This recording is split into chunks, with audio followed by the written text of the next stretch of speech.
Assalamualaikum warahmatullahi wabarakatuh. Hello everyone, I'm Shala Zahra, and in this video I would like to retell a novel entitled My Secret Lover by Imogen Parker. Well, before I start, let me ask you a simple question. Have you ever imagined falling in love with someone you have never met? It sounds strange, right? Because we usually believe love grows when people spend time together face to face. However, this novel tells us that sometimes a deep emotional connection can begin with nothing more than words. Alright, let me start the story. The story follows Lydia, a main character, and she is also a primary school teacher. At first glance, Lydia seems to have a perfect life because she has a stable job, a lovely little house, and also a boyfriend. His name is Garden. And her family also believe that she should feel grateful because she already has everything she needs. But the truth is very, very different. Deep inside, Lydia feels empty because her life has become predictable and also repetitive. Every day feels the same, so she starts wondering whether the ordinary life is really enough to make her happy. But everything changed on New Year's Day. After celebrating the New Year, Lydia sends an email to a complete stranger. She also doesn't expect anyone to reply it. But a few days later, she receives a reply from a man.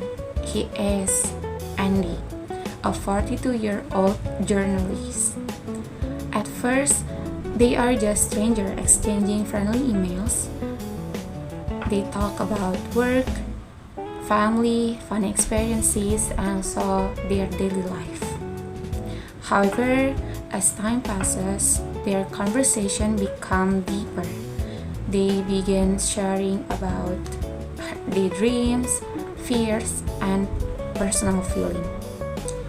Lydia realized something surprising, that she can be more honest with Andy than with the people she sees every day. Because Andy always listens carefully. He never judges her. He understands her in a way that no one else does. Slowly, Lydia starts looking forward to every email from him. And without realizing it, the friendships turns into lover. However, this creates a huge problem. As we know, Lydia is already in a serious relationship with Garden, right? So she feels guilty because she is falling in love with someone she has never met in person. But every email from Andy makes her happier. But at the same time, it also makes her more confused. The novel shows Lydia struggling between two choices. First, should she stay with the safe and comfortable life she always known, or should she take a risk and follow her heart? Well, as the story continues, Lydia begins questioning everything, like her relationship, her future, and even the meaning of happiness, because she realized that having a good job, a house, and a stable relationship doesn't always mean someone is truly happy. Then everything suddenly falls apart. Lydia's life changed dramatically. She lost everything. Her relationship comes to an end, her job is gone, and even her house is badly damaged. It feels as if her whole life is collapsing. But Instead of giving up, Lydia decided to leave England and travel alone to a small Greek island.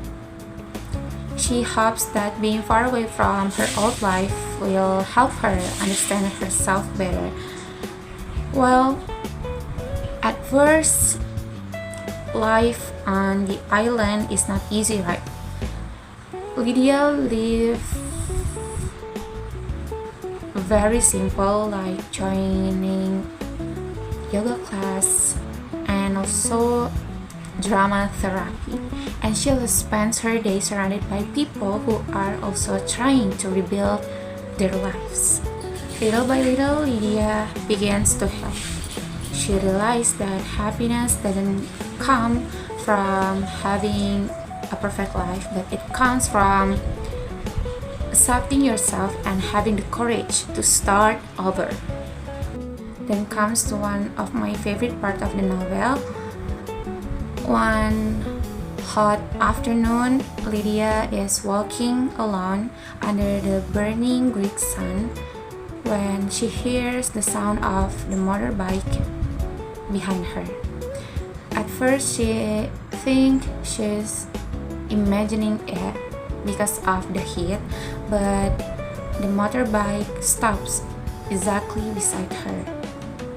And there's a man taking off his helmet, smiles, and says, "Hello, I'm Andy. I'm here to find you." And Lydia is completely speechless, like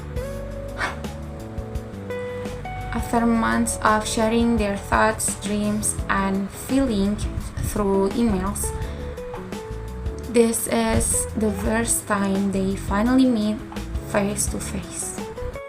Andy explains that Lydia accidentally left clues about her location in one of her emails, so he followed those clues just to find her.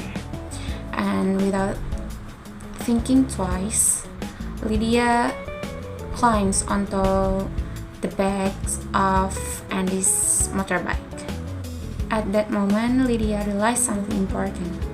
She no longer has a car, she no longer has a job, she no longer has a house, she isn't getting married anymore, but for the first time in a very long time, she finally feels happy. And the novel ends with one of my favorite lines when Lydia said that if her life were a movie, that moment wouldn't be the end, but it would be the beginning of her life. Alright. Thank you guys for watching. Wassalamualaikum warahmatullahi wabarakatuh. Bye bye.